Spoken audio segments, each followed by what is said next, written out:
1 मई बुधवार का वो दिन जब कांप उठा था दिल्ली एनसीआर के करीब 100 स्कूलों में बम रखे होने की धमकी भेजी गई थी।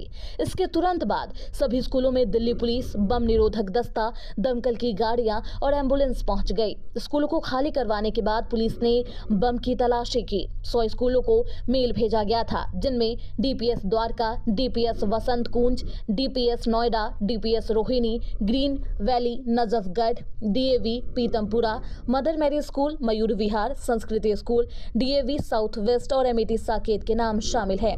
इसके बाद सवाल उठने लगे कि आखिर इस धमकी भरे मेल के बाद पुलिस प्रशासन ने क्या कुछ सख्त कदम उठाए। तो आपको बता दें, पुलिस प्रशासन ने धमकी के बाद क्या क्या किया। धमकी मिलने के बाद स्कूलों ने पुलिस कंट्रोल रूम्स को सूचना दी। पुलिस की साइबर सेल ने मेल को ट्रैक करने के लिए टीमें लगाई। धमकी के बाद सुरक्षा प्रोटोकॉल को लागू कर दिया गया। स्कूलों को खाली करा दिया गया, बच्चों को घर भेज दिया गया। अभी तक टीमों को कोई संदिग्ध वस्तु नहीं मिली। पुलिस और प्रशासन ने पेरेंट्स को परेशान नहीं होने की सलाह दी। बताया कि सभी सुरक्षा उपाय किए जा रहे हैं। दमकल ने की थी ऐसी तैयारी। दमकल विभाग के डायरेक्टर अतुल गर्ग ने बताया कि स्थिति बहुत पैनिक थी। एक साथ कई कॉल होने से स्थिति असमंजस में थी। हमें समझना था क्या सच है और तुरंत काम करना था। इसमें हमने कई दस्ता रवाना किए और पूरे दिल्ली में यूनिट काम पर लगाया। हमारे पास कई बड़ी तकनीक है, इससे हम पूरी तरह से तैयार है। सुनिए क्या कहा दिल्ली फायर सर्विस के डायरेक्टर अतुल गर्ग ने। पिछले दिनों दिल्ली में 80 से ज़्यादा जगहों पर बम मिलने की खबर से हड़कंप मच गया। ऐसे में दिल्ली फायर सर्विस भी लगातार कोशिश कर रही थी कि तमाम जगहों पर जो अपनी यूनिट है वो लगा सके। लेकिन ऐसे में दिल्ली फायर सर्विस की क्या तैयारियां हैं, इसको लेकर हमारे साथ मौजूद हैं दिल्ली फायर सर्विस के डायरेक्टर अतुल गर्ग साहब।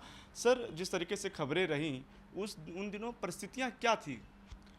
देखिए, परिस्थितियाँ तो थोड़ी पैनिक वाली थी, क्योंकि ये सुबह से पहले जब कॉल आनी शुरू हुई तो पहले आएगी 4 स्कूल में, 5 स्कूल में, फिर नंबर ऑफ स्कूल बढ़ने लगे, मीन्स कॉल आने।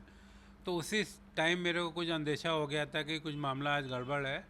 तो मैंने उसी टाइम जो था सब जगह वायरलेस मैसेज से अपने सारे स्टेशनों को अलर्ट कर दिया था और अपने जितने भी अफसर थे उनको हिदायत दी थी कि आप अभी कहीं काम पे ना निकले, अपने अपने स्टेशन उसके आसपास रहें, क्या होगा, कहाँ जाना पड़ सकता है। और देखिए बाद में यही हुआ। ऑलमोस्ट 90 कॉल्स जो है हमने रिसीव की और हमने सभी को अटेंड किया। तो it was a tough task, but it was done. Sir, 90 कॉलें आप बता रहे हैं, लेकिन अगर वो स्थिति, हालांकि वो अफवाह रही, अगर वो स्थिति अगर सही में होती तो उस समय सर वो स्थिति किस तरीके से देखते हैं? क्योंकि फायर सर्विस के लिए एक बड़ा चैलेंजेस के रूप में देखा जा रहा था। देखिए, ये अभी भी बड़ा चैलेंज था, इंसिडेंट हुआ या नहीं हुआ। हॉक्स कॉल थी, पर कॉल तो हमें अटेंड करनी थी। बम डिस्पोजल की जो कॉल होती है उसमें नॉर्मली जो हमारी ड्यूटी होती है वो स्टैंड बाई ड्यूटी होती है, बिकॉज सर्च और रेस्क्यू जो होगी शुरू में वो काम पुलिस का और बम डिस्पोजल एक्ट का होता है। हमारा काम तब शुरू होता है अगर बाई चांस गलती से बम में एक्सप्लोजन हो गया, क्योंकि अगर कोई भी एक्सप्लोजन होगा it will be followed by fire, then we are in the action. तो बेसिकली हमें अटेंड तो करनी थी, स्टैंड में भी थे, पर अगर आप एग्जैक्टली देखें तो हमारा काम जो था रेस्क्यू का या सर्च का इमीडिएट नहीं था, तो इसलिए थोड़ी सी हमें शांति थी। अतुल जी, बड़ी जिम्मेदारी वाला पद है आपके पास। हालांकि देखा जाए तो फायर सर्विस के पास इन तमाम चुनौतियों से लड़ने के लिए तैयारियां क्या क्या है, क्योंकि लगातार जनता के मन में भी थोड़ा सा ये रहता है कि दिल्ली फायर सर्विस किस तरीके से काम कर रही है। हालांकि आपकी जब से आपने पद संभाला है, फायर सर्विस ने लगातार तरक्की भी की है। देखिए, ये एक चैलेंज है, ये हमारे लिए भी चैलेंज था। अब आप ये देखिए 90 बम डिस्पोजल तो स्टाफ था नहीं, एक के बाद ऐसे ही किया गया।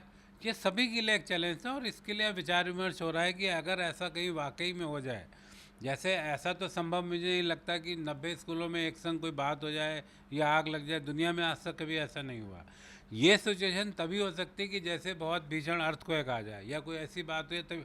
पर फिर भी हम इस पर प्रयास कर रहे हैं कि अगर ऐसी कभी घटना हो जाए कि तो इसमें क्या किया जाए, हम कैसे करें, कैसे जो हम एक्टिव और सभी की जान माल की रक्षा करी जाके। इस पर बाकायदा जो हम लोग बात कर रहे हैं, हमने अपनी टीम से भी कहा है कि बात करेंगे और ये इलेक्शन के बाद हम गवर्नमेंट से भी बात करेंगे कि इसमें व्हाट टू डू नाउ।